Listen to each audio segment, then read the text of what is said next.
хүсэл одоо хүлээж ирдэж байна.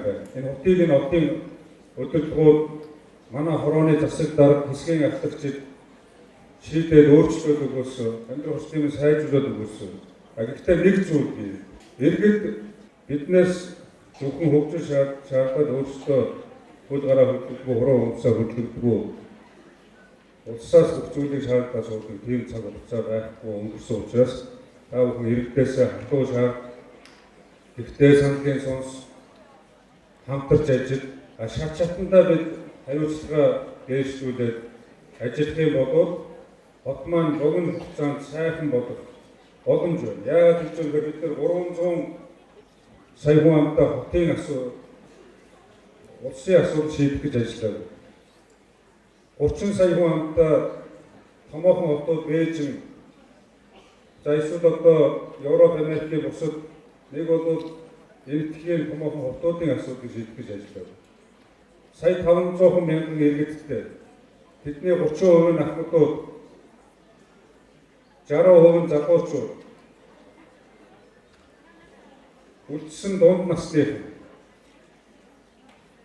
ийм хотыг бид өөрчлөх бол цаг хугацаа зөв зохион байгуулалтаа зорилгоо зөв тодорхойлоод ажиллаж чадах юм бол хүн болгон ажилдаа өөрийн сэтгэлээр эзний ёсоор хандаж бие биендээ ажиллах зарчим шаардлага тавьж чадах юм бол энэ стандарт гэдэг зүйлийг бид нэг жилийн дотор хотын хамгийн гол хууль болгож чадхаар байна. Энэ стандартыг хууль болгосон тохиолдолд энэ хот өөрөө яаж хөгжихийг, ямар хугацаанд хаана байхыг, ямар замаар яваад хаана ирцээ тэр хүндэл бэрхшээлээ яаж шийдэх гэдгийг бид гацаа тодорхойлж чадж байна. Бид хүндэл бэрхшээлээ маш сайн мэдж байна. Хүндлээс гарах шалтгаанаа маш сайн ойлгож байгаа. Тэр шалтгааныг үүсэлдүүлэх хүчээр нэгтгэх нь биднэрт дутаж байгаа. Таны бэрхшээл, миний бэрхшээл. Миний бэрхшээл бас таны бэрхшээл байдаг учраас хэдэн бэрхшээлгүй зүйл гэж хэнийхэн ч зөвхөн би гэртээ сайхан байгаад бусдын бэрхшээлтэй миний амьдрал болоод байна гэж байгаа бол тэр асар том эндүрэл. Гэртээ нэг сайхан амьдрал гэрээсээ гараад одонд хог навчтай уулцсан таарсан бухимдалтай бие биенийгээ үүсгэсэн хараасан зүгсэн байдлаар явсаар байгаа монголчууд бид юу хож байгаа гэж хэдүүлээ нэг асуулт 30 жилийн хугацаанд. Улаанбаатарчууд бид юу хоцсон бэ? Бид хэдэн зам дээр үз тавилаа. За хувийн аж ахуйн нэгжүүдийн барьсны хэдэн орон сууцнд нэг хэсэг нь орлоо, нөгөө хэсэг нь бас үлдлээ. Хувийн хэмжээнд аж ахуйн нэгжүүд сайн бүтээгдэхүүн шилдэг үйлчлэгээ үзүүлээд байдаг. Түр бид юу хийвэ? Өнөөдөр хаасаагүй энэ асуудал бий болчоод байгаамаа. Тийм учраас хэдүүлээ ямар нэгэн зүйл ажил бол ажил, зарчим бол зарчим, ажлын цагаар бусад цагтаа бол амьд найз зүгт амьдрал хүний ёс гэдэг зүйлээр асуудалтай хандаад эцэст нь нийтийн эрх ашиг гэдэг зүйлийнхаа төлөө хамтдаа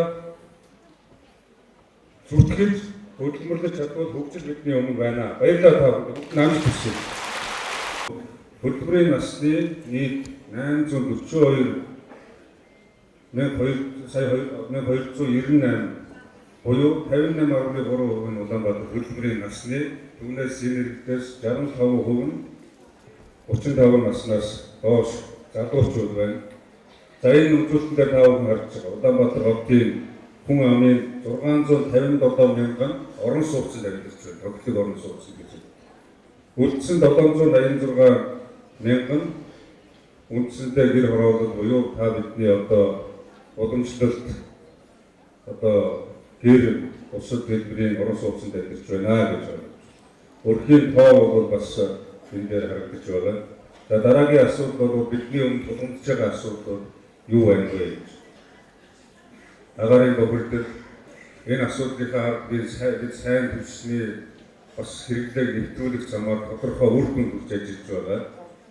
Ямар ч байсан тодорхой ахиц гарч байгаа. Гэхдээ эрсдлийг бууруулж ямар нэгэн байдлаар иргэд орчин сууцны амнаас эрүүл мэнд тохирохгүй байхад манай нийслэлийн байгууллага хороод бүргийн ажилтан арга агчид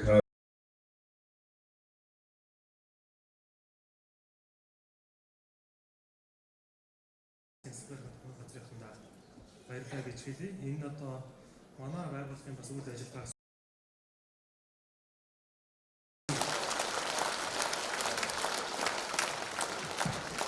одоо энэ боломжийг бий болгосон юм хууль гэдгээр онцлог байгаа. Энийг бас та бүхэн судлаад үзээрэй. Тэгээд энэ тал дээр өргөн хэлээд байгаа. Тэгээд энийг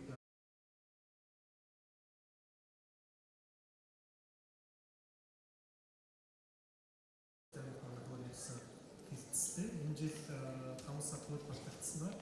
Босоод тогтолцоо шийдсэн. Стратеги бодоод хөдөлгөөн аудитын газар гэдэг. Энэ бид байгууллагын бодлого төлөвлөлт үйл ажиллагааг асуултгүй найдвартай хандах.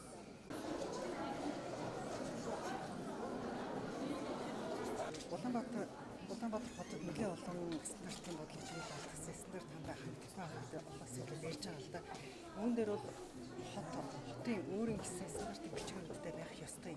Энэ нь юу вэ гэхдээ зэрэг Монгол улсад мөрөгдөж байгаа орчин төвлөр стандартууд байна. Тэр дээр бид нар олон улсын стандартуудыг судлаад ингээд хамт боловсруулаад энэ Улаанбаатар хотод мөрдүүлнэ гэж ярьж байгаа. Мэдээж иргэдийн зүгээс мэдээж эрсдэл учруулаад байгаа алдагдаа орчин нөхцөл алдагдаад байгаа ийм газрууд бол мэдээж санаа бодлоо илэрхийлэх ёстой. Мэдээж төрийн бас байгууллагууд байна, иргэд байна, компаниуд байна. Мэдээж бид нар энэ байгууллагуудад бүгд хамтарч ажиллах ёстой.